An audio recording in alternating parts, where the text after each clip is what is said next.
Hey Gina, it's Leslie here. I hope you had a great Thanksgiving and had fun time with your family. And glad to see you back on here for this next week of pricing here. Okay, so I'm looking at your pricing, and I mean, I'll be honest with you, pricing is hard.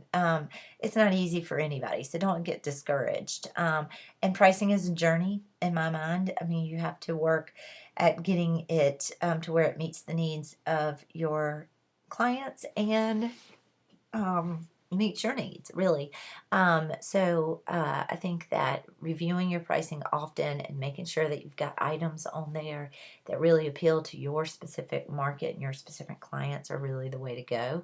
Um, so, um, and another thing with pricing is you need to make sure that you have everything figured into that price. In other words, your cost of goods, your time, all of those things need to be figured out so that you can make sure you are making some money on um, these price this your items. Okay, so I'm just going to go through your packaging here. Right off the bat, my initial reaction is you're offering way too much stuff for too little of a price. This is a lot of items here, and I don't think they necessarily need all these items. So I would figure out what it is people like the most and offer that. You don't have to offer everything. I think too much is sometimes not good.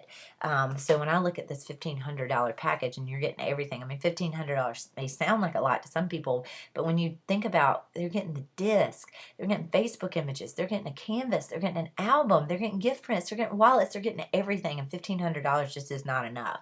I don't know what labs you use and what your cost of goods is, but I would guess that your profit is maybe not that much when you figure it all in. So that's my first thing. If you want to offer all this stuff, you need to make sure that this price is large enough. It just seems like you have a lot of things offered that they don't necessarily need. So that would be my first reaction. And the best way to do this pricing thing, I think, is for you to send me your cost of goods and your time and everything figured out, and then let's figure out how much money you're making, because it's kind of impossible for me to just look at a price and know if you're making any money off of it or not, because I don't know, how much time it takes you. I don't know how much what lab you're using, like all of that good stuff.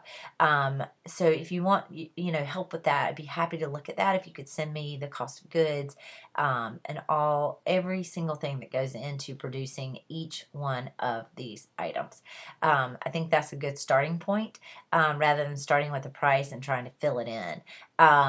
So right now, looking at your pricing, it looks like you're offering way too much in each of these packages. Your bottom package needs to be the bare minimum, which would push your middle package, which should be your most popular package, and then this one should be the package that if you ever sold, you'd be ecstatic. That's just pricing sort of from a lot of different people that I've learned over the years. And it's just a way to sort of gear your clients into buying this middle most popular package. So bottom package, I mean, honestly, it should be like 5 gift prints and 1 wall print, period, done, that's it. And if you want to add the Facebook images for free, as a nice little, make them think they're getting something additional, I think that's fine, but I would probably do 5, not 8. Um, and then this one, could be the images on a disc, maybe a canvas, and maybe, I don't know, 10 gift prints. But the rest of the stuff, I think, for that price, if you're going to keep that price, you don't need to offer. If you want to keep this price, I mean, if you want to keep all these things, then you need to up the price. It just depends on what you want to do. And then with the disc, I mean, I think if you want to sell this disc, they don't need all this other stuff in their package. I mean, I'm not saying don't add more stuff here, but change the pricing. I mean, to me, the disc alone should be worth $1,500. So that is the way I would kind of think about that. Okay, and then all your a la carte pricing. Okay, by 10 or smaller, $45. That looks like a good price. That includes all that. That's good. Okay. I don't really offer 4x6s. I want people to order larger prints. I think they make more of an impact. And so I don't know. I might would just take that off and just say, gift prints or this. But I mean, it depends. You may have clients that only want 4x6s, so that may be why you have that. Okay, wall prints mounted. That's good. 11x14. Um, those look like good prices. Again, make sure that you are pricing in there what it costs, which it appears to be that. $150 for 11x14 is probably good amount there. So these look good. These a la carte prices look great. And like I say, these package prices look good. I just think you're giving way too much in each of them. Okay, so then you've got your canvases, and those prices look good. And one digital file, $75. I think that's great. Again, I think that there may be a couple of too many options here. I think with clients, you might need to go less is more with options, like one digital file, $75. Maybe, I don't know, maybe 10 at $750 and all of them at 2000. I think that's fine, but I don't know. I just feel like there's a lot of options here, and it's kind of overwhelming. And I don't know that especially in your collections here. I just think you're giving way more than you're charging. And that's just my personal theory here. Your a la carte looks pretty good. I have to say the pricing looks pretty good on that. But one thing you could do is maybe come up with a cool name for each of these packages. That would be um, nice. You could put the estimated value of each of these packages in parentheses so they realize that, hey, they're getting a deal by ordering it through a package versus a la carte.